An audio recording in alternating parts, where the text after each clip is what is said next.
আজ চলে এলাম বিউটি সালনে। চুলটা অনেক রাফ হয়ে গিয়েছে, তাই সময় করে চলে এলাম। আর 2-3 মাস আগে আসার কথা ছিল, বাট সময় করতে পারি নাই। দেখো আমার চুলটা কি পরিমাণ রাফ হয়ে গিয়েছে, তার মধ্যে চুলটা পাঞ্চ ক্লিপ দিয়ে বাঁধাতে চুলটা আরো রাফ লাগছে। তো প্রথমে ওরা আমার চুলটাকে 2বার শ্যাম্পু দিয়ে খুব ভালো করে ওয়াশ করে নিচ্ছে। আসসালামু আলাইকুম, this is Rubina Rahman Khan from Rubi's blog.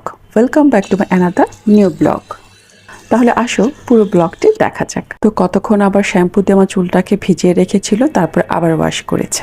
চুলটাকে কি করা হয়েছে সেটাই তো এখন পর্যন্ত তোমাদেরকে বলা হলো না। হ্যাঁ, আমি চুলটাকে হেয়ার ক্যারাটিন করতে এসেছি, তো সোজা চলে এসেছি পার্সোনাতে। আর এর আগে কয়েকটা পার্লারে আমি অনেকবার রিবোল্ডিং আর ক্যারাটিন করা হয়েছে।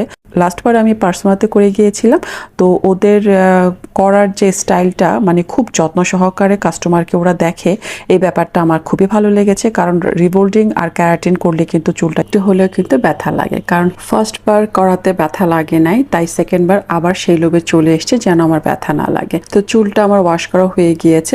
এই যে আমার 2 সেনাবাহিনী দাঁড়িয়ে আছে, হেয়ার ড্রাই দিয়ে আমার চুলটাকে ভালো করে শুকিয়ে নিচ্ছে। ব্যাস, এখন ওদের প্রসেসিং শুরু 1 বাই 1। তো এখন পুরো চুলটাকে ওরা খুব ভালো করে ক্যারাটিন যে ক্রিমটা থাকে সেটা পুরো চুলটায় অ্যাপ্লাই করছে। পুরো চুলে অ্যাপ্লাই করা শেষ।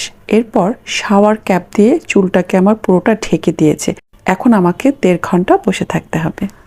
আগে তো রিবোল্ডিং ছিল, এখন তো ইদানিং ক্যারাটিনটা বের হয়েছে।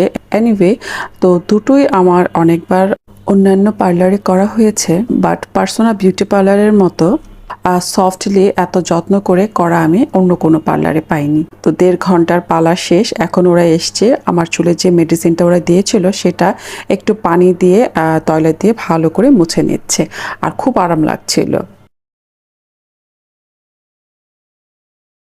তো নেক্সট প্রসেসিং শুরু। এখন স্ট্রেটনার দিয়ে আমার চুলটাকে খুব ভালো করে ওরা টেনে নিচ্ছে। খেলা তো শুরু হবে এখন।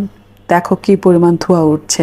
আমার একটু টান লেগেছিল, বাট এসি থাকাতে পরিবেশটা একটু ঠান্ডার কারণে আমার একটু মানে তেমন একটা খারাপ লাগেনি যদিও। তবে এটা খুব আসলে সৌন্দর্যের জন্য কখন যে কি করতে হয় সেটা বলা যায় না। আর সৌন্দর্যের জন্য একটু কষ্ট তো করাই যায়।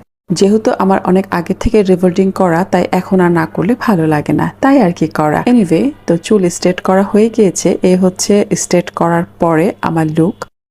ফাইনালি ওদের কাজ শেষ। তো এখন আমি চলে আসব। পরশু এসে চুল ওয়াশ করতে হবে। তো ওদেরকে আমি বলেছি যে আমি আর আসবো না, আমি বাসায় নিজেটা নিজে ওয়াশ করে নেব। এরপর ওরা এসে আমাকে বললো যে আচ্ছা ঠিক আছে, পরশুদিন যদি আপনি না আসতে পারেন ম্যাম, তাহলে আজই আপনি ওয়াশ করে যেতে পারেন। তো বললাম এতে কোনো প্রবলেম হবে না, তো যেহেতু এত